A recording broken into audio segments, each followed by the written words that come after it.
네, 계속해서 전문가 모시고 정치권 소식 짚어보겠습니다. 고성국 박사, 차재원 부산가톨릭대 초빙교수, 소정섭 시사저널 전 편집국장 나와 계십니다. 안녕하십니까? 반갑습니다. 자, 오늘 유은혜 사회부총리 겸 교육부 장관 후보자에 대한 인사청문회가 국회에서 있습니다. 야권에서 여러 의혹들의 맹공을 퍼붓고 있는데, 자, 어떤 의혹들 지금 나오고 있습니까? 청와대 국민청원 게시판에 한 7만 명 정도가 이제 청원을 처리하라라는 지명을 처리하라는 청원을 올렸는데, 지금까지 제기된 의혹을 제가 대략 따져보니까 한 10가지 정도 됩니다. 10가지요? 예, 아들의 이제 병역문제 의혹이 제기가 됐죠. 딸의 위장 전입 의혹이 제기가 됐습니다. 그리고 본인이 5년간에 걸쳐서 한 59건 정도 상습적으로 이제 교통 위반을 한 그런 의혹도 제기가 됐고, 또 고액 후원자를 시의원으로 공천한 의혹, 그리고 배우자 사업체에 허위 재산 신고를 한 의혹 등등이 좀 제기가 됐고요.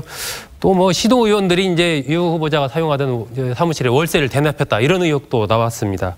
그러면서 정치자금 사용처를 허위 기재해서 제출한 그런 의혹도 제기가 됐고, 오늘은 또 2014년 한 해 동안에 한 이 국회의원 세비 외에 8,500만 원 정도의 소득이 있었다라고 이제 신고를 했는데, 그 부분에 대해서 그게 좀 불명확하다. 그 돈의 정확한 출처가 무엇이냐, 이런 의혹이 또 제기가 됐고요. 예. 지난 총선 때 선거 홍보사에 홍보물을 발주를 하면서 일정한 한 480만 원 정도를 일종의 이제 커미션으로 되돌려받은 것 아니냐, 예. 이런 의혹까지 제기가 된 상황입니다. 그렇군요. 이런 의혹들 중에서요, 특히 이 남편과 관련된 의혹, 또 유 후보자의 해명이 더 큰 논란을 불러일으키고 있네요. 이게 이제 한 남편과 관련해서 제기된 의혹은 3가지 정도 되는데요. 첫 번째는 2016년 총선 때 유 후보자가 한 선거 홍보대 행사에 한 2,500만 원 정도의 이제 선거 공모물 인쇄하는 그걸 맡겼습니다. 예. 근데 그 회사에 남편이 직원으로 이제 등재를 해서 한 480만 원 정도를 일종의 이제 월급으로 남편이 받은 겁니다.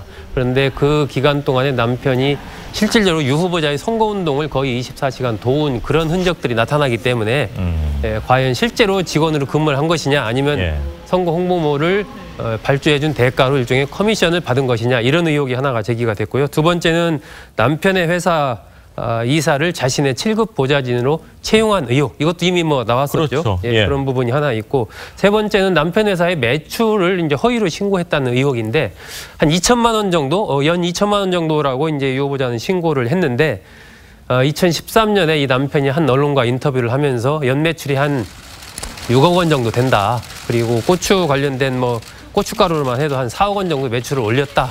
이렇게 이제 인터뷰한 내용이 또 공개가 되면서 허위 신고를 한 것 아니냐, 이런 의혹이 제기가 됐고, 이런 부분에 대해서 유 후보자는 그때 한 남편이 인터뷰한 것은 정식 인터뷰도 아니었고 기사화됐다는 사실도 최근에 알았다. 예. 그리고 2천만 원으로 적어낸 것은 남편한테 물어보니까 남편이 그렇게 적으라고 해서 적은 것이다라고 해명을 했는데, 그 해명도 적절한가에 대한 또 다른 또 비판이 제기되고 있습니다. 자, 유 후보자와 관련된 의혹, 남편과 관련된 의혹이 사실은 여러 개가 있기 때문에 경중을 좀 따져야 될 것 같습니다. 가장 큰 문제점은 뭐라고 보십니까? 차 교수님 먼저 부탁드립니다. 예, 저는 생각했을 때 남편과 관련된 의혹 부분에 있어서, 그러니까 유은혜 후보자는 본인이 정치를 하다 보니까 잘 몰랐다는 이야기를 하고 있습니다만, 문제는 이런 사회 고위공직에, 그러니까 지금 상당한 지금 지명된 입장에서 본다고 한다면 자기 관리가 상당히 잘못됐다는 걸 스스로 인정한 것이 아닐까 하는 생각이 들고요.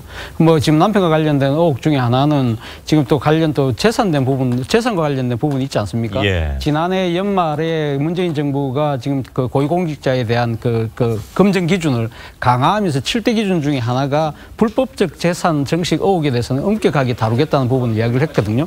그렇기 때문에 이 남편과 관련된 이 재산 의혹 부분은 명명백백하게 가려질 필요가 있다.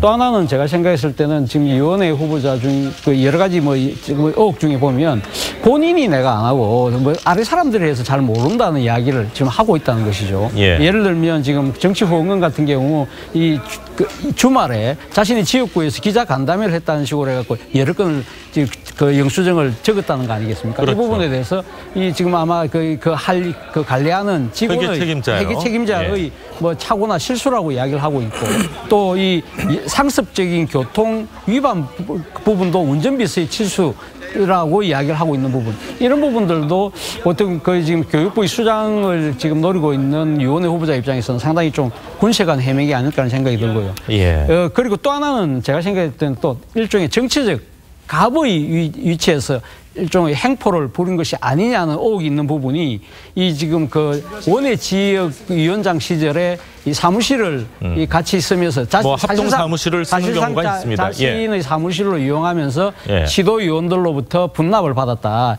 이러한 부분들은 소위 말해 정치적 갑질 의혹에 해당될 수 있는 만큼, 이러한 부분들을 과연 어떻게 구체적으로 명명백백하게 해명할 수 있느냐, 이것이 아마 이번 청문회를 통과하느냐 못하느냐의 하나의 관건이 되지 않을까 생각이 듭니다. 예, 고 박사님. 뭐 수많은 의혹이 제기되는 것도 문제고요. 예. 그 의혹에 대해서 해명하는 유은혜 후보자의 태도도 더 문제라고 생각합니다. 그러니까 유은혜 후보자의 해명을 듣고 국민들께서 일부라도 그럴 수 있겠구나라고 이해를 하고 넘어갈 수 있었으면 좋겠는데, 예. 해명을 들으면 들을수록 딴 세상에서 사는 사람인 것 같다고 국민들이 느끼실 가능성이 더 많다고 저는 생각합니다. 예. 예를 들어서 이제 가장 최근에 제기된 의혹이 2014년에 8,500만 원 수입을 근로소득과 특강 등 기타 소득이라고 설명하는 부분인데요.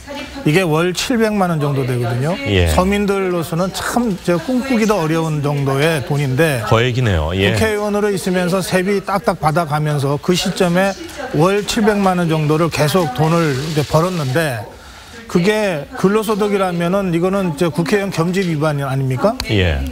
특강이라면 이미 이 김영란법에 의해서 대학 교수도 100만 원 이상의 강사료는 못 받게 돼 있습니다. 예. 그러니까 이런 것에 대해서 굉장히 무신경하다는 거예요. 그리고 이 정도 해명으로 국민들이 이해해 주실 거라고 생각하니까 해명하는 거 아니겠습니까? 이 청문회가 점점 강화되고 공직 후보자에 대한 국민적 눈높이가 높아지면서 이 문재인 정부의 인사 담당자들이 하소연하듯이 한 얘기가 있습니다. 뭘 좀 해보시는 게 어떠냐고 권할 때마다 청문회 그 기준을 내가 충족시키지 못할 것 같다고 고사하는 사람들이 너무 많다는 거예요. 그렇죠. 예. 유은혜 후보는 그런데 이 수많은 의혹에도 불구하고 고사하지 않고 한번 해보겠다고 했어요. 자, 그렇다면 이 정도 문제라면 별거 아니다. 또는 이런 정도의 의혹은 내가 충분히 국민들을 설득할 수 있다, 해명할 수 있다라고 자신했거나, 아니면 정말 야당 일각에서 주장하는 대로 내가 국회의원인데 어떡하겠느냐, 예. 라고 이른바 의원 불패 신화를 믿고 지금 무모하게 도전했거나, 아무래도 후자 쪽인 것 같아요. 후자 쪽이에요. 네. 예. 그렇지 않고서야 이 수많은 의혹에도 불구하고, 그리고 본인이 모르는 의혹이 아니지 않습니까? 예. 불구하고 그 청와대의 그 추천을 그렇게 무모하게 받아들였겠는가? 저는 그 점에서 정말 유은혜 후보 개인이 아니라 이 공직자, 특히 그 국무위원 청문을 거쳐야 될 이 공직자 후보자가 될 사람들의 예. 그 도덕적 기준이라든지 이런 부분에 대해서 전반적으로 다시 좀 살펴보는 이런 계기가 유은혜 후보자의 의혹을 보면서 좀 만들어졌으면 좋겠다. 자, 그럼 뭐 그런 청와대 생각입니다. 인사 청문 시스템에도, 인사 검증 시스템에도 약간의 문제가 있다 보십니까? 매우 심각한 시스템의 문제가 예. 유은혜 후보자 추천 과정에서, 의혹 제기 과정에서, 예. 또 해명 과정에서 드러나고 있다고 생각합니다. 그렇군요. 자, 유은혜 후보자의 이 쏟아지는 의혹에 대해서 김성태 한국당 원내대표는 지명 철회까지 이런 단어까지 언급을 했습니다. 직접 한번 들어보시죠. 대통령께서 조금이라도 대한민국 미래 세대와 국가 백년지 대계를 생각하신다면 이런 후보자를 내정해놓고 나몰라라 평양에만 가 계실 것이 아니라 지금이라도 전자결제로 지명 철회하셔야 할 것이라는 점을 말씀드리지 않을 수 없습니다. 도대체 청와대 인사검증 시스템이 있기는 한 것인지. 자, 두 가지 질문을 드리겠습니다. 지명 철회 가능성이 있다고 보십니까? 또 현역 불패 신화, 이번에는 혹시 깨질 가능성에 대해서는 두 분 어떻게 보시는지 고 박사님 먼저 부탁드립니다. 지명 철회할 가능성은 별로 없다고 보고요. 예. 그것은 문재인 대통령과 문재인 청와대의 그동안의 인사 스타일상 예. 제가 그렇게 보고요. 그러나 이번에는 불패 신화가 깨질 수 있다. 국민 여론이 매우 안 좋다.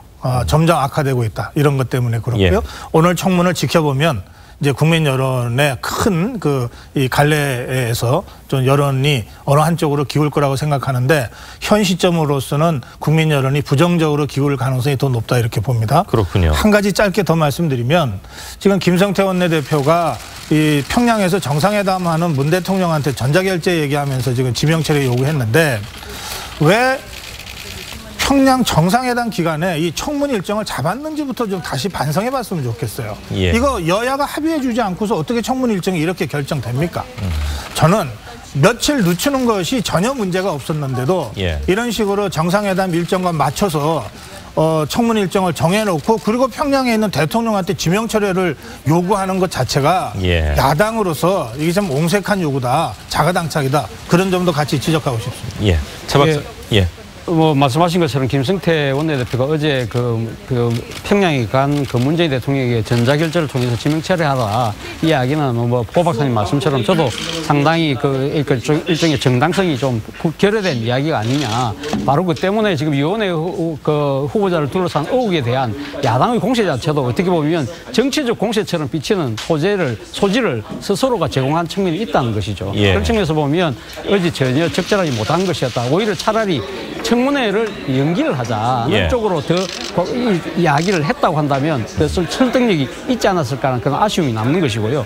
또 하나는 결국 그러면 이번 오늘 청문회에서 위원회 후보자가 통과할 것이냐 말 것이냐의 부분인데 앞서도 제가 말했습니다만은 위원회 후보자를 둘러싼 여러 가지 의혹들에 대해서 후보자 스스로가 국민들에게 명쾌한 해명을 지금 아직까지는 내놓지 못하고 있다. 예. 그렇다고 한다면 오늘 청문 과정에서 국민의 눈높이에 맞는 이 설득과 이해를 구할 수 있느냐가 저는 관건이 되지 않을까 하는 생각입니다. 결국은 백년대계를 책임지고 교육이 백년대계 아닙니까? 백년대계를 책임지고 있는 교육부 수장이 된다고 하는 사람은 무엇보다도 이 높은 도덕성과 그리고 국민들과의 공감 능력을 갖춰야 되는 것이거든요. 예. 그것이 만약에 확보되지 못한다고 한다면 이 뭐 청문회 끝나고 난 뒤라도 청와대가 냉정하게 판단할 필요가 있다는 생각도 듭니다. 예, 남북 정상회담 오늘 이틀째인데 아무래도 청문회 자체가 이제 언론의 관심은 평소 때보다는 덜 받지 않을까 이런 생각인데 자 국민들께서 어떤 시각으로 바라볼지 좀 더 지켜봐야 될 것 같습니다. 오늘 세 분 말씀은 여기까지 듣겠습니다. 감사합니다.